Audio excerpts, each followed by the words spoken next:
ಎಸ್9 ವಾರ್ತೆಗೆ ಸ್ವಾಗತ. ಹಲವು ಇಲಾಖೆಗಳ ಅಧಿಕಾರಿಗಳು ದಲಿತ ವಿರೋಧಿ ನೀತಿಗಳನ್ನು ಅನುಸರಿಸುತ್ತಿದ್ದಾರೆ. ಬಿಆರ್ ಮುನಿರಾಜು. ಕಂದಾಯ, ಗೃಹ, ಗ್ರಾಮೀಣಾಭಿವೃದ್ಧಿ ಮತ್ತು ಪಂಚಾಯತ್ ರಾಜ್ ಇಲಾಖೆಗಳ ಅಧಿಕಾರಿಗಳು ದಲಿತ ವಿರೋಧಿ ನೀತಿಗಳನ್ನು ಅನುಸರಿಸುತ್ತಿದ್ದು ಸತತ ಅನ್ಯಾಯವೆಸಗುವುದನ್ನು ಕಾಯಕವಾಗಿಸಿಕೊಂಡಿದ್ದಾರೆ ಎಂದು ಜೈ ಭೀಮ್ ಅಖಿಲ ಭಾರತ ದಲಿತ ಕ್ರಿಯಾ ಸಮಿತಿಯ ಸಂಸ್ಥಾಪಕ ಹಾಗೂ ರಾಷ್ಟ್ರೀಯ ಅಧ್ಯಕ್ಷ ಬಿಆರ್ ಮುನಿರಾಜು ಕಿಡಿಕಾರಿದರು. ಸೋಮವಾರ ನಗರದ ಖಾಸಗಿ ಹೋಟೆಲ್ನಲ್ಲಿ ನಡೆದ ಸುದ್ದಿಗೋಷ್ಠಿಯಲ್ಲಿ ಮಾತನಾಡಿದ ಅವರು, ಬೆಂಗಳೂರು ನಗರ ಜಿಲ್ಲೆಯ ಭೂ ದಾಖಲೆಗಳ ಉಪನಿರ್ದೇಶಕ ಸುಜಯ್ ಕುಮಾರ್ ಅವರ ವ್ಯಾಪ್ತಿಗೆ ಬರುವ 5 ತಾಲೂಕುಗಳಲ್ಲಿನ ದಲಿತ ಸಮುದಾಯ ಇವತ್ತು ಹೋರಾಟ ಹಮ್ಮಿಕೊಂಡಿದ್ದ ವಿಚಾರದಲ್ಲಿ ನಾವು ಫ್ರೀಡಂ ಪಾರ್ಕ್ನಲ್ಲಿ ಕಾರ್ಯಕ್ರಮ ಆಗಬೇಕಾಗಿತ್ತು. ಇವತ್ತು ಕಾರಣಾಂತರದಿಂದ ಅಲ್ಲಿ ಮುಂದೊಟ್ಟು ಇವತ್ತು ನಾವು ಪತ್ರಿಕಾಗೋಷ್ಠಿ ನಂಬಿಕೊಂಡಿದ್ದೀವಿ. ಈಗ ಪತ್ರಿಕಾಗೋಷ್ಠಿಗೆ ಬಂದಿರತಕ್ಕಂಥ ನನ್ನ ಬಲಭಾಗದಲ್ಲಿದ್ದ ಪ್ರಭಾಕರ್ ಅವರಿಗೆ ನಾವು ಸ್ವಾಗತವನ್ನು ಬಯಸ್ತಿದ್ದೇವೆ. ಹಾಗೆ ಚಂದನ್ರವರೆಗೂ ನಾವು ಸ್ವಾಗತವನ್ನು ಬಯಸ್ತಿದ್ದೇವೆ. ಮತ್ತು ನಮ್ಮ ಶೋಭಾ ಮೇಡಮ್ ಅವರಿದ್ದಾರೆ, ಮೇಡಮ್ ಅವ್ರಿಗೂ ಸಹ ನಾನು ಸ್ವಾಗತವನ್ನು ಬಯಸ್ತಿದ್ದೇನೆ. ಮತ್ತು ಲೋಕೇಶ್ ಅವರಿದ್ದಾರೆ, ಅವ್ರಿಗೂ ಸಹ ಸ್ವಾಗತವನ್ನು ಬಯಸ್ತಿದ್ದೇವೆ. ಕೃಷ್ಣ ಅವರಿದ್ದಾರೆ, ಅವ್ರಿಗೂ ಸಹ ಸ್ವಾಗತವನ್ನು ಬಯಸ್ತಿದ್ದೇವೆ. ಮತ್ತು ಈ ಒಂದು ನಮ್ಮ ನರಸಿಂಹರವರು ಬಂದಿದ್ದಾರೆ, ಅವ್ರಿಗೂ ಸಹ ಸ್ವಾಗತವನ್ನು ಬಯಸ್ತಿದ್ದೇವೆ. ಇವತ್ತು ನಾವು ಪತ್ರಿಕಾಗೋಷ್ಠಿ ಕರೆದಿರುವಂಥ ಉದ್ದೇಶ ಏನಂದರೆ, ಬೆಂಗಳೂರು ನಗರ ಜಿಲ್ಲೆಯ ಭೂ ದಾಖಲೆಗಳ ಉಪನಿರ್ದೇಶಕರಾದಂಥ ಸುಜಯ್ ಕುಮಾರ್ ಹಾಗೂ ಕೆ.ಟಿ. ಶ್ರೀನಿವಾಸು ಮತ್ತು ಭಾನುಪ್ರಕಾಶ್ ಅವರನ್ನು ಅಮಾನತುಗೊಳಿಸಬೇಕಂತೇಳಿ ನಾವು ಸುಮಾರು 10-12-2025 ಮೊದಲನೇ ಬಾರಿಗೆ ನಾವು ಹೋರಾಟ ಮಾಡ್ತೀವಿ. ಇವರ ಒಂದು ಭ್ರಷ್ಟ ಹಗರಣಗಳನ್ನು ಖಂಡಿಸಿ ಹೋರಾಟ ಮಾಡ್ತೀವಿ. ಇವರ ವಿರುದ್ಧವಾಗಿ ನಾವು ಸುಮಾರು ಒಂದು 10-15 ಹೋರಾಟ ಮಾಡಿದ್ದೀವಿ ಅನ್ನೋ ಗೊತ್ತಿಲ್ಲ. ಆದರೂ ಅವ್ರನ್ನ ಸರ್ಕಾರ ಇದುವರೆಗೂ ಅವ್ರನ್ನ ಅಮಾನತುಗೊಳಿಸಿಲ್ಲ. ಏನು ಕಾರಣ ಅಂತ ಗೊತ್ತಾಗ್ತಾ ಇಲ್ಲ. ಈ ಒಂದು ವಿಚಾರದಲ್ಲಿ ನಾವು ಹಲವಾರು ಮಾಹಿತಿ ಕೊಟ್ಟಿದ್ದೀವಿ. ಇವರು ಮಾಡಿರೋಂಥ ಕೆಲಸಗಳನ್ನ ಈ ಕರಪತ್ರದಲ್ಲಿ ನಾನು ಕೊಟ್ಟಿದ್ದೀನಿ. ಇದನ್ನೆಲ್ಲ ನೋಡ್ಕೊಬೋದು. ಅವ್ರು ಮಾಡೋಂಥ ಅವ್ಯವಹಾರಗಳ ಬಗ್ಗೆ ಭಾಳ ಅವ್ಯವಹಾರ ಮಾಡೋರೆ. ಮೊನ್ನೆ ತಾನೇ ಸಂಜಯ್ ಎಕ್ಸ್ಪ್ರೆಸ್ಸಲ್ಲಿ ಅವ್ರ ಫೋಟೋ ಸಮೇತ ಬಂದಿದೆ. ಸುಜಯ್ ಕುಮಾರ್ ಅವರು ಕುರುಬರಳ್ಳಿ ಮಾಡಿರೋಂಥ ಒಂದು ಅವ್ಯವಹಾರಗಳ ಬಗ್ಗೆ ಭಾಳ ಅವ್ಯವಹಾರಗಳು ಮಾಡಿದ್ದಾರೆ. ಅವ್ರ ಬಗ್ಗೆ ಭಾಳ ತನಿಖೆ ಆಗಬೇಕು. ಇದ್ರ ವಿಚಾರದಲ್ಲಿ ಇಮಿಡಿಯೇಟ್ಲಿ ಅವ್ರನ್ನ ಅಮಾನತುಗೊಳಿಸಬೇಕು. ಅನಂತರ ಯಲಹಂಕ ತಾಲೂಕು ಮೀಸ್ಕನಹಳ್ಳಿ ಗ್ರಾಮ ಸರ್ವೆ ನಂಬರ್ 32ರಲ್ಲಿ ನೋಡಿ, ನಾನೇನು ಎಲ್ಲೋ ಬೆಳ್ಳಿ ತೋರಿಸ್ತಾ ಇದ್ದೀನೋ ಅದು ಸರ್ಕಾರಿ ಜಾಗ. 7.5 ಎಕರೆ ಸರ್ಕಾರಿ ಜಾಗನ ಬಡಾವಣೆ ಮಾಡಿ ಒತ್ತುವರಿ ಮಾಡಿಕೊಂಡು ಇಲ್ಲಿಗಲ್ಲೆಲ್ಲ ಇದು ಮಾಡಿದ್ದಾರೆ. ಈ ವಿಚಾರದಲ್ಲಿ ನಾನು ಹಲವಾರು ಅಧಿಕಾರಿಗಳಿಗೆ ಹೇಳಿದ್ರು ಸಹ ಯಾರೂ ಸಹ ಇದ್ರ ಬಗ್ಗೆ ಗಮನ ನೀಡಿಲ್ಲ. ಇದನ್ನೆಲ್ಲ ಕಳ್ತನ ಮಾಡೋದಂದರೆ ನೋಡಿ, ಇವನು 420 ನಾಗರಾಜ್ ಅಂತೇಳಿ ಜಾಲ ಹೋಬಳಿ ದೊಡ್ಡ ಜಾಲ ಗ್ರಾಮ ಪಂಚಾಯತಿ ಬರ್ತಾನೆ. ಚಿಕ್ಕನಹಳ್ಳಿ ನಾಗರಾಜು ಮತ್ತು ಬಚ್ಚಣ್ಣ ಅಂತವನು ಇವನೇನು ಮಾಡ್ತಾನಂದರೆ ಸರ್ಕಾರಿ ದಾಖಲಾತಿಗಳನ್ನೇ ತಿದ್ದುತ್ತಾನೆ. ಸರ್ಕಾರಿ ಏನು ಬೇಕೋ ಮಾಡ್ತಾನೆ. ಇವನ ಮೇಲೆ ಜಿಲ್ಲಾಧಿಕಾರಿಗಳು ಸಹ ಕೇಸ್ ಹಾಕಿದ್ದಾರೆ. ಇವನ್ನ ಮಂಗಳೂರು ಪೊಲೀಸ್ ಸ್ಟೇಷನಲ್ಲಿ ಇವನ ಮೇಲೆ FIR ಹಾಕಿ ಅಂತ ಹೇಳಿದ್ರೆ ಆ FIR ಮೇಲೆ ಕೋರ್ಟಲ್ಲಿ ಹೋಗಿ ಸ್ಟೇ ತಗೊಂಡ್ಬಂದ. ಆಮೇಲೆ ಬೇಗೂರು ಸರ್ವೆ ನಂಬರ್ 21ರಲ್ಲಿ ಬಂದುಬಿಟ್ಟು 3 ಎಕರೆ 21 ಗುಂಟೆ ಜಾಗನ ನಕಲಿ ದಾಖಲಾತಿಗಳು ಮಾಡಿ ದಲಿತರಿಗೆ ಮಣ್ಣು ಮುಗಿಸ್ತಾನೆ. ಈ ವಿಚಾರದಲ್ಲಿನೂ ಕೋರ್ಟ್ಗಳಿಗೆ ಹೋಗೋದು, ಅಲ್ಲಿ ತಡೆಯಾಗಲಿ ತರೋದು ವ್ಯವಸ್ಥಿತವಾಗಿ ಇದು ಮಾಡ್ತಾನೆ. ಇವನು 420 ಇಮಿಡಿಯೇಟ್ಲಿ ಅರೆಸ್ಟ್ ಮಾಡಬೇಕು, ವ್ಯವಸ್ಥಿತವಾಗಿ ಇವನು ಬಂಧಿಸಬೇಕಂತ ನಾವು ಕೇಳ್ಕೊತಾ ಇದ್ದೀವಿ.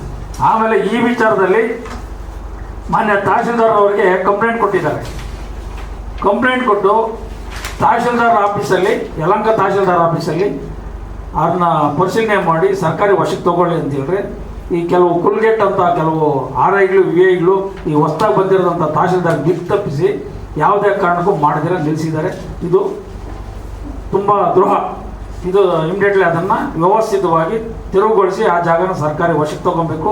ಇನ್ನು ಬಂಡಗೋಡಿಹಳ್ಳಿ ಸರ್ವೆ ನಂಬರ್ 60, 61, 62, 63, 66 ಆಜುಬಾಜಿಗೆ ಬರುವಂಥ ಜಾಗಗಳನ್ನ ಸರ್ಕಾರಿ ರಾಜಕಾಲುವೆಗಳನ್ನ ಒತ್ತುವರಿ ಮಾಡ್ತಾರೆ. ಇದಕ್ಕೆ ಸರ್ವೆ ಮಾಡಿ ಅಂತ ನಾನು ಹೇಳಿದ್ರೆ ಈ ವಿಚಾರದಲ್ಲಿ ಸರ್ವೇನೂ ಮಾಡಲ್ಲ, ಏನೂ ಮಾಡಲ್ಲ.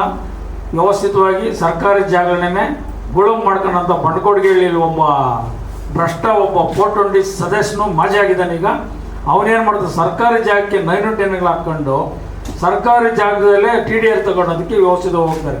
ಆ ಭಾಗದಲ್ಲಿ ನಮ್ಗೆ ತಿಳಿದಿರೋಂಥವ್ರು TDRನ ತಡೆಗಟ್ಟಾಗಿ ಅವನ ಮೇಲೆ ಕೇಸ್ಗಳೆಲ್ಲ ಹಾಕಿ ಸ್ಟಾಪ್ ಮಾಡಿದ್ದಾರೆ. ಇಲ್ಲಾಂದರೆ ಅದನ್ನ ಹೊಡ್ಕೊಂಡು ಹೋಗ್ಬಿಡ್ತಾ ಇದ್ದಾರೆ. ಈ ಇಂಥ ಭ್ರಷ್ಟ ಅಧಿಕಾರಿಗಳನ್ನ ನಮ್ಮ ಕ್ಷೇತ್ರದ ಶಾಸಕರಾದಂಥ ಕೃಷ್ಣ ಬೈರೇಗೌಡರು ಇವತ್ತು ಏನು GBA ಫಾರ್ಮೇಷನ್ ಮಾಡೋಕ್ಕೆ GBL ಆಗಂಥ ಕೆಲಸಗಳು ಮಾಡ್ತವ್ರೆ.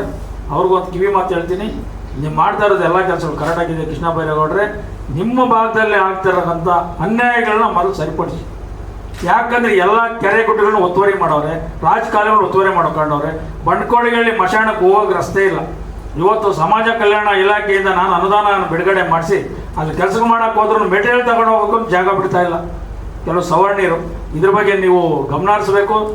ಮೊನ್ನೆ 21ನೇ ತಾರೀಕು ನಮ್ಮ ಕಂದಾಯ ಸಚಿವರು ಮತ್ತು ಉಪಮುಖ್ಯಮಂತ್ರಿಗಳಾದಂಥ G. ಪರಮೇಶ್ವರ್ ಸಾಹೇಬರ ನೇತೃತ್ವದಲ್ಲಿ ಈ ಭ್ರಷ್ಟ ಅಧಿಕಾರಿಗಳ ವಿರುದ್ಧವಾಗಿ ನಾನು ಅಲ್ಲಿ ಧ್ವನಿಗೂಡಿಸಿದ್ದೀನಿ.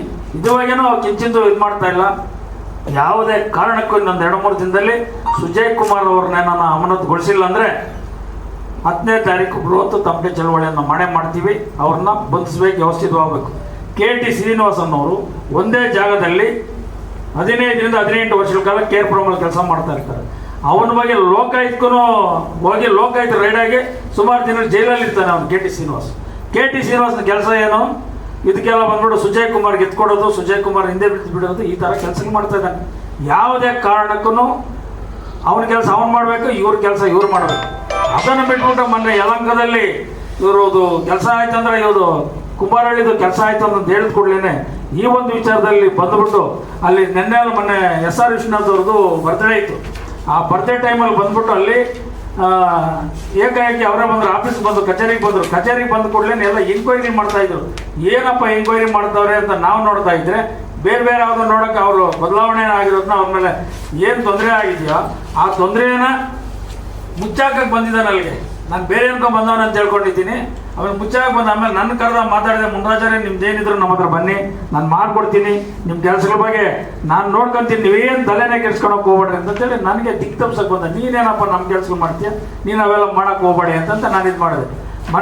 ಮೊನ್ನೆ ಏನಾಗಿದೆ, ಅಲ್ಲಿ ಯಲಹಂಕ ಸಮೀಪ ಇರುವಂಥ ಕೋತಿ ಹೊಸಹಳ್ಳಿಯಲ್ಲಿ ಮೊನ್ನೆ ADLR ಇವರೆಲ್ಲ ಸೇರಿಕೊಂಡು ಆಮೇಲೆ ಸರ್ಕಾರಿ ಜಾಗಕ್ಕೆ ಡಾಕ್ಯುಮೆಂಟ್ ಮಾಡಿಬಿಟ್ಟು ಆಮೇಲೆ ಅವ್ರ ಮೇಲೆ FIR ಆಗ್ಬಿಟ್ಟಿದೆ ಕೊಡಗೇಳಿ ಪೊಲೀಸ್ ಸ್ಟೇಷನಲ್ಲಿ. ಆಮೇಲೆ ಇನ್ನೊಬ್ಬನ ಅಲ್ಲಿ ಗಂಗಾಧರ್ ಅಂತಿದ್ದಾನೆ, ಇನ್ನು ಯಲಹಂಕ AD ಆಫೀಸಲ್ಲಿ. ಅವನು ಜಾತಿವಾದಿ, ದಲಿತನ ಕಂಡ್ರೆ ಅವ್ನಿಗೆ ಆಗೋದೇ ಇಲ್ಲ. ದಲಿತ ಯಾರು ಅಧಿಕಾರಿಗಳು ಇರಬಾರ್ದು. ಅವ್ರ ಮೇಲೆ ಸಹ ತನಿಖೆ ಆಗ್ತೀರಾ, ಕೆಲವ್ರ ಮೇಲೆ ತನಿಖೆ ಆಗ್ಬಿಟ್ಟು ವ್ಯವಸ್ಥಿತವಾಗಿ ಅವ್ರನ್ನ ಪಶುಪಾಲನೆ ಮಾಡ್ತಾ ಇದ್ದಾರೆ ಕೆಲವು ಲೇಸೆನ್ಸ್ ಸರ್ವೆಗಳನ್ನ. ಆಮೇಲೆ ಆ ಭಾಗದಲ್ಲಿ ಒಬ್ಬ ದಲಿತ ಸಮುದಾಯಕ್ಕೆ ಸೇರಿದಂಥ ಒಬ್ಬ ರವಿಕುಮಾರ್ ಅಂತ ಸರ್ವೆ ಇದ್ದಾರೆ, ಲೇಸೆನ್ಸ್ ಸರ್ವೇರು. ಆ ಲೇಸೆನ್ಸ್ ಸರ್ವೇಯರ್ಗೆ ಏನು ಮಾಡ್ತಾರೆ ಇವರು ಹೋಗ್ಬಿಟ್ಟು ಒಂದು ಸರ್ಕಾರಿ ಜಾಗನ ಸರ್ವೆ ಮಾಡಿರಿ ಅಂತ ಕೊಡ್ತಾರೆ. ಯಾವುದೇ ಕಾರಣಕ್ಕೂ ಸರ್ಕಾರಿ ಜಾಗನ ಅವರು ಸರ್ವೆ ಮಾಡೋಕ್ಕೆ ಬರಲ್ಲ.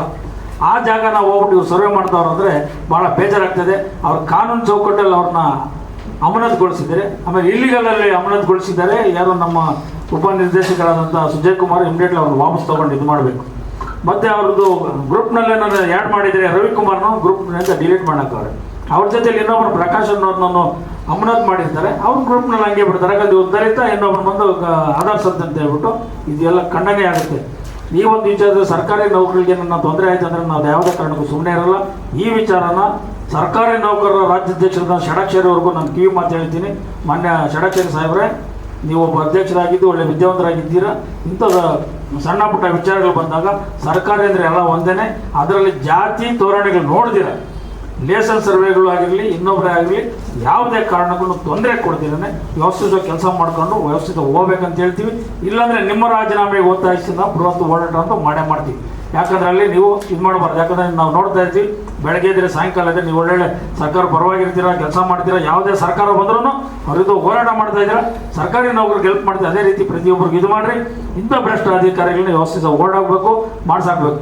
KR ಪುರಮಲ್ಲಿ ಭಾಳ ಹಗರಣ ನಡೀತದೆ.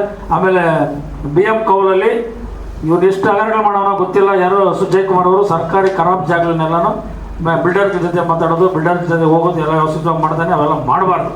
ಆನಂತರ ಬಂದ್ಬಿಟ್ಟು ಹೆಣ್ಣು ಮಕ್ಳಿಗೆ 11 ಗಂಟೆ 12 ಗಂಟೆಯಲ್ಲಿ ಫೋನ್ಗಳಲ್ಲಿ ಮಾತಾಡೋದು ಅವೆಲ್ಲ ನಿಲ್ಲಿಸಬೇಕು. ಆನಂತರ ಬಂದ್ಬಿಟ್ಟು ಇನ್ನೂ ಹಲವಾರು ಇವ್ರ ಮೇಲೆ ಒಂದೊಂದಲ್ಲ ಹಗರಣಗಳು ಸಾವಿರಾರಿದೆ. ಇವರು ಹೇಳಿದ್ರು ಅಂಥದ್ದೇನಿದ್ರೆ ತಗೊಂಬನ್ನಿ ಅಂತೇಳಿ. ಈಗ ನೀವು ಮಾಡಿರೋದು ನೀವು ನಿಲ್ಲಿಸಿ, ನೀವು ಸಾಕು.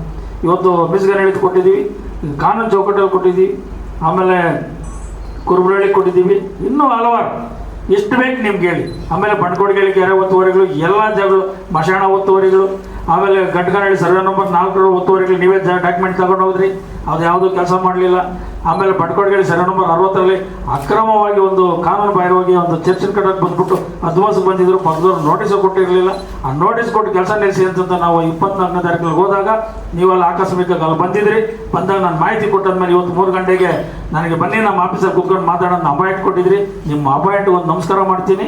ನಾನು ಅದೆಲ್ಲ ಬರೋದಿಲ್ಲ, ನಿಮ್ಮ ಹತ್ರ ಬಂದಿರೋದು ಬೇಡ, ನಾನು ಆ ಕೆಲಸನ ಮಾಡೋದು ಬೇಡ. ನಾನು ಕೆಲಸ ಗೆಲ್ಲೋವರೆಗೂ ನಾನು ಹೋರಾಟದ ಮೂಲಕ ಮಾಡ್ತೀನಿ.